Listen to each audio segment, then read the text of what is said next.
Hello and welcome everyone. It is time to enter the kumite. Remember, this is not a sport. You don't play fight.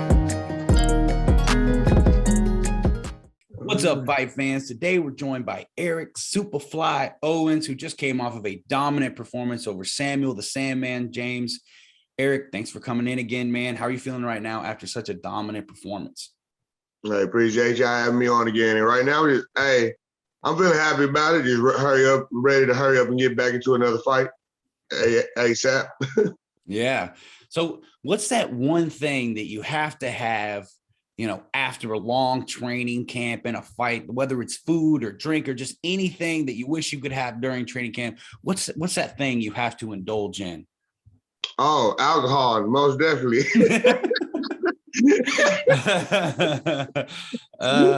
What kind of alcohol are we talking here, Erique? Man, I drink everything but beer. And then beer ain't even off limits. Beer just, if there ain't nothing else to drink or I'm broke, guess what? I'll drink. If I'm chilling with somebody, I'm gonna drink your beer shit. Maybe some craft beer, because there's definitely some nice beer out there. Definitely none of that domestic stuff, Bud Light, Busch, Budweiser, fuck all that. There you go. All right. So yeah, drink. You definitely can't do that in training camp or before a fight. So it's good to know. I like to start off on a light note before we get into all the nitty gritty shit. So you came out aggressive and you looked really good on the feet. Like you were cutting angles. You were landing some very powerful leg kicks. You looked great on the feet. And then you went for a blast double and showed off your wrestling skills. I know you're a swing and bang kind of guy, but let's be honest here. You're straight up a mixed martial artist. So how far would you say that your grappling has come? Because that's where you end up getting the finish this go around. Yeah, man. I think my grappling came a long way technically and everything. Because even when I was fighting people back in school and everything, I always suplex people and everything. You know what I'm saying? It wasn't natural for me to fucking just slam somebody on the neck. You know what I'm saying? It just, when we started doing this, I started figuring out how the correct way to do it instead of just muscling somebody. You know what I mean? Mm-hmm. So technique-wise, it came a long way over these years. Yeah. He was so concerned with the striking because you obviously have a lot of power in those hands and those kicks. And then you went through that blast double and just like ran straight through him. And he just cut through him like butter there. So when you were grounding pounding on top in the end, how confident were you that the fight was about to be stopped? I was confident, like I think I threw like 3 or 4 hammer fists. After the second one, I was confident. I heard, I think it was Aaron, the ref. Aaron was like, "Hey man, you got to defend yourself, or I'm gonna stop it." Mm-hmm. He tried to move his body, and I grabbed, I pressed down on my left arm. I felt he wasn't going. So that made me think, I'm going to get this TKO. So I thought I was going to force him to move his hands so I can land a clean knockout, but hey, I was fine with the TKO. Yeah. He didn't really have an answer for it at that time. So he wasn't ready for it. That's what we were saying in the kumite, like, Samuel James was probably coming out wanting to have like a technical fight, kind of back and forth, kind of chess matches. Like, Erique just did not give him the chance to, get in there, find his flow, find a groove or anything like that. You didn't give him a chance to like measure you or anything. But you came out aggressive and you had feints and everything. So, you looked really good. And now you're 2-0. You came up against some pretty, stiff competition thus far. Where would you say you were at in your career as of right now? Man, I still say I'm at the beginning. You know what I'm saying? Go. And barely out of 8 fights, I only got 2 of them are pro. So we still at the beginning of the league that really matter. You know what I'm saying? Pros are what matters. So I'm still at the beginning. I'm just a little further ahead than everybody else. Some people on chapter 1, I'm on chapter 2. Still the beginning though. Chapter 2. I like that. That's a good way to sum it up right there. So you're past chapter 1. You had a great chapter 1. Now you're stepping into chapter 2. And Team Blitz came out there and went 3-0, I believe. Like your teammates, Caution Davis and Cody Rondell, also took home the wins on that night. So what do you think that says about your team and what you guys are training over a daily basis over there? Man, but I know some people already know about our grappling, but after that, after Friday, I think they really all know that, hey, yeah, Blitz really do got some grappling.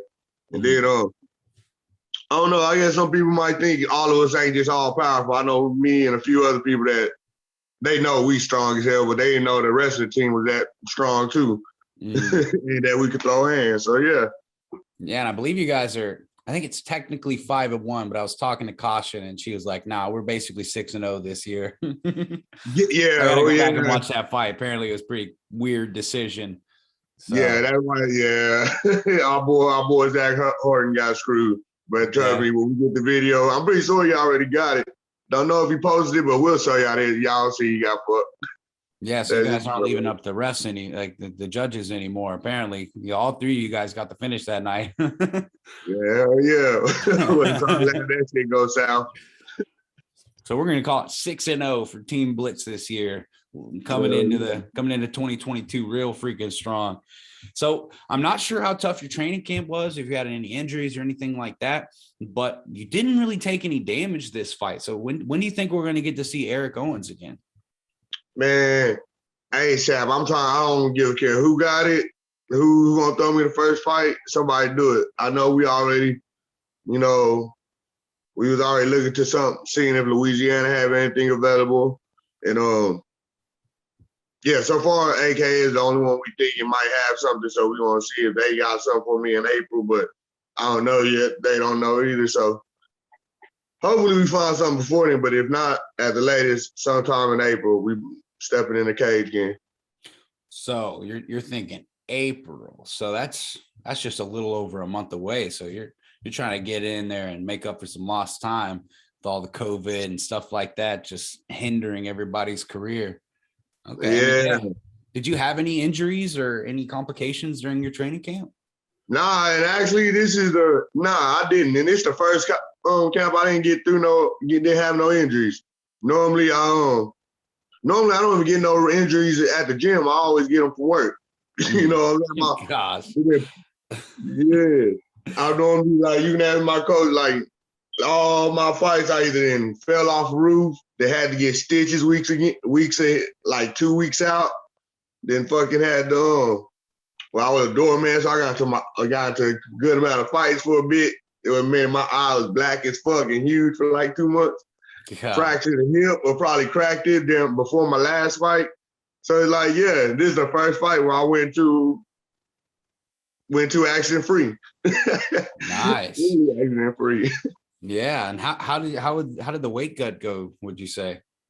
Oh, great too. Normally that's the worst part. It went actually great. Normally I'm waiting in at 146 and dying just to make that. I went in there waiting at 144. Ain't never in my life. Anytime I never stepped on the scale, I had to get ass butt naked. This is the first time I hopped on that bitch and none but my boxers. Oh gosh, that's so funny. So you came in a pound under with your shorts on. Yeah. Nice. That's a nice weight cut. Was it any like big changes in like your nutritional plan or anything like that? Or yeah, it was a big day. Like normally I quit drinking like 2 weeks out. I quit drinking like a whole month out this time. Okay. Yeah. Another thing when I'm sweating and dropping weight, even though I'm getting tired, I still feel like, hey, you throwing more layers, it's gonna make you sweat more faster. Well, I end up having to cut. I was trying to cut 2 more pounds the day of the weigh-ins. I just got up really early and went for a run on the treadmill. But at first, I did on a full sauna suit, 2 hoodies, pair of sweatbands, and I jogged for like 30 minutes. Got some good sweat going there. I started feeling like I normally feel in my weight cuts, on my past weight cuts. And I was like, you know what? We still got time. Just take off all your shit. Just put on a shirt, a shorts, and just my sauna suit. Just that simple. Mm-hmm. So I went after I cooled down for a minute, I went and ran on the treadmill for about an hour. Shit, I sweated out 3 to 4 extra pounds. Now, yeah, I went when I started to run, I was 148. So yeah. Wow. I think them the 2 biggest improvements. Yeah. Shocked the fuck out of me. Yeah, no, I mean, it's crazy what you guys have to do, in terms of like just sweating it all out, just get all the water out of your body. That's crazy stuff. I mean, it's amazing that our bodies hold up through stuff like that. But I'm glad you had a good weight cut. So you said you're thinking about fighting for AKA, right? Yeah, I'm gonna try to get for them. Yeah. Okay. And I think Caution was also saying that she was, thinking about going over there and trying to fight for AKA. I mean, neither of you guys really took any damage. So it would be great to, see you guys hop right back in there. And, we're more than willing to follow you guys over there and, try to keep up and, schedule interviews and, hype people up about the fight, So I was going to say, I heard, that they didn't have a cut man at the event for XKO. Yeah. I haven't heard of that. I guess I didn't even like notice, but I mean, did you guys bring like cut material like with your team or anything like that? Shit, I'm pretty sure my coach did. He keeps some emergency stuff and everything. I'm pretty sure. I already know nobody expected that, but I'm pretty sure he would have had some stuff at least for us. Thankfully, now one of us needed that. I mean, you guys, for the most part, came out pretty unscathed. Yeah. And all of you used your grappling in this one to get that finish and not let it go to the decision. So, do you have any shout outs or anything you'd like to say to the people tuning into your fights? Yeah, I give a shout out real quick to everybody at Blitz MMA. I always gonna show them love. All my friends and family out of Waco. Appreciate all y'all support. Shout out to Jan Armstrong with Blood of My Enemies. Appreciate him always sponsoring me. Another shout out to Stonewall Dental. Anybody close in Waco, hey, y'all go to them. They do great dental work. And yeah, 5-Star Nutrition also. Appreciate you and Daniel G, because hey, hell yeah. I like doing interviews with y'all. Y'all pretty fucking cool. So appreciate y'all having me on again too. Shit. I mean, we love it, man. Like this is one of the things that we want to do. And coming from like an analysis standpoint, because that's usually what I do. I usually do breakdowns and MMA analysis. Like I don't want to be a reporter. I don't want to be a fan that just wants to talk to the fighters.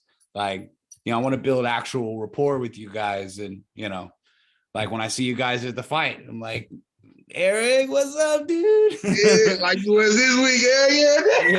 Yeah, dude. I mean, you killed it, man. Like you looked really fucking good. Like I'm excited to see where you go from here. Next time I want to see a little bit more of that stand-up game, because I was impressed. I didn't expect it, to be such a dominant performance, like one-sided, because Samuel James is good.